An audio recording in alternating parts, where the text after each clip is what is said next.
Today, every market participant is talking about Nifty PE ratio, which is considered one of the best indicator for long-term investors.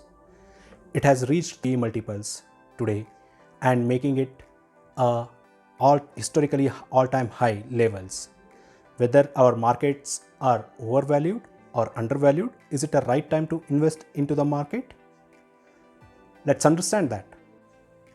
My name is Prasad Simpi and I am your wealth doctor.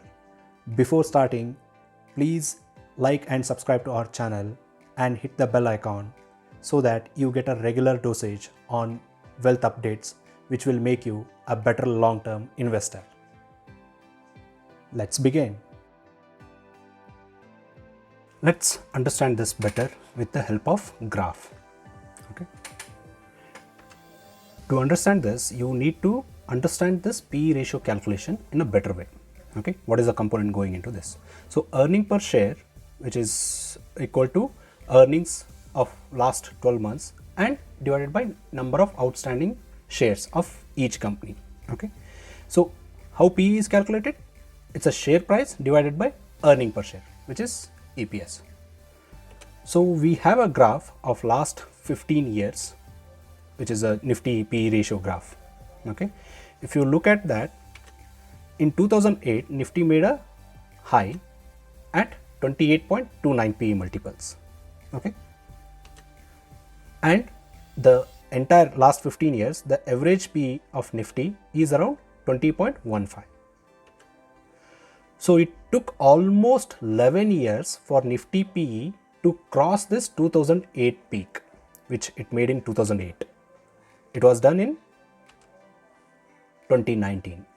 And it took another 1.5 years for Nifty to take out that 2019 peak. Okay, so here you have to understand, in last 6 months, Nifty PE has shot up like anything. Okay, you have to understand what is the reason for this aggressive move. So this is the graph of Nifty PE and earning per share. Since I explained how earning per share is playing very important role in the Nifty PE calculation, okay, if you look at this in 2020 April, the Nifty earning per share started falling aggressively. This is due to economic slowdown and economic shutdown. Many companies faced a lot of issues in this period and their business was really dull in that period. So that is the main reason the Nifty earning per share has fallen very aggressively. It has never fallen like this in its entire history. Okay, this is the first time it started falling like this. Okay, so that is the main cause why Nifty PE started shooting up upwards, and it has seen very aggressive move due to earning per share falling. And you can see here the sharp uptick. That uptick came in the Q2 numbers. Okay, and we expect this to further improve in Q3. So we are expecting Nifty PE is about to improve.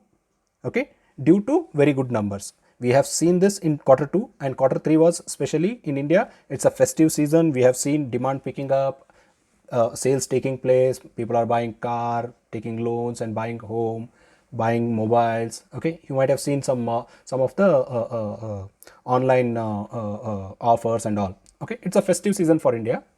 Okay, and you will see definitely a good number which is already visible from some of the IT company numbers, and HDFC Bank came out with a Q3 numbers recently.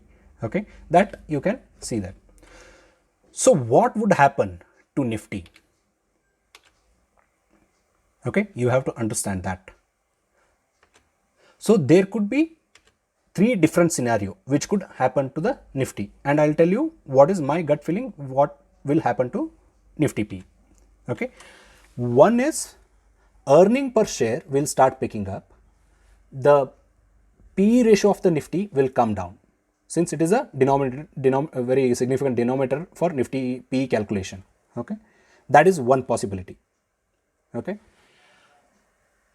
but market will be in the same range. market, wherever it is, market will be at the same range, which is 14,500 to 14,800, somewhere it is at presently, and it will be in the same range.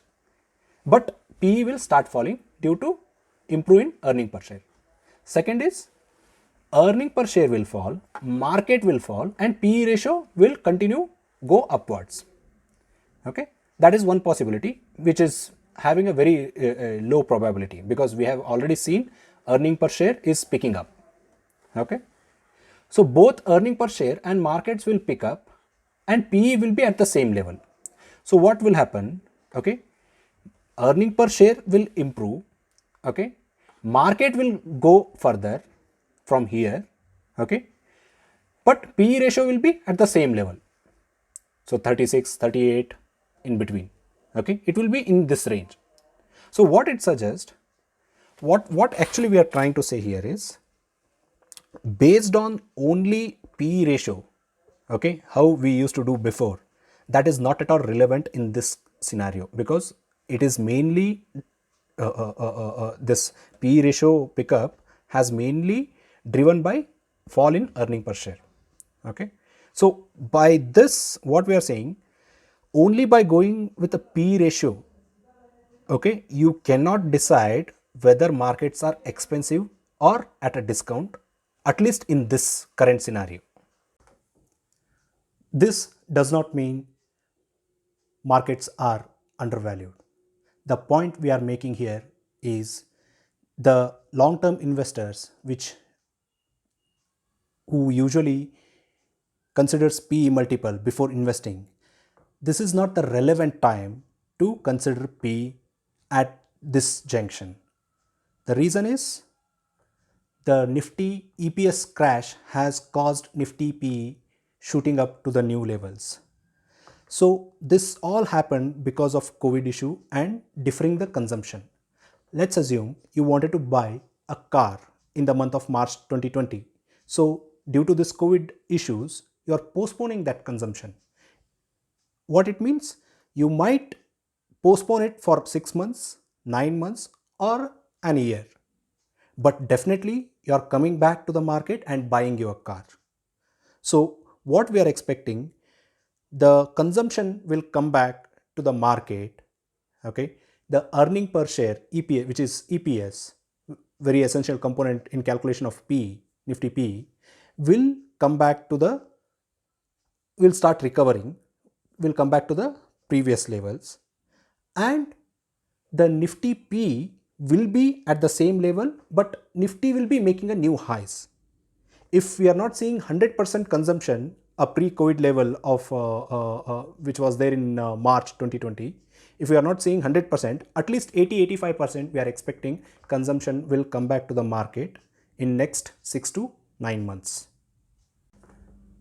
So definitely we see a pickup in consumption over next 9 months to 12 months period, and Nifty will be more or less, Nifty PE will be more or less at the same level, but markets will make a new highs and EPS will improve. Hope this video helped you to make a better decision on your investments. Thanks.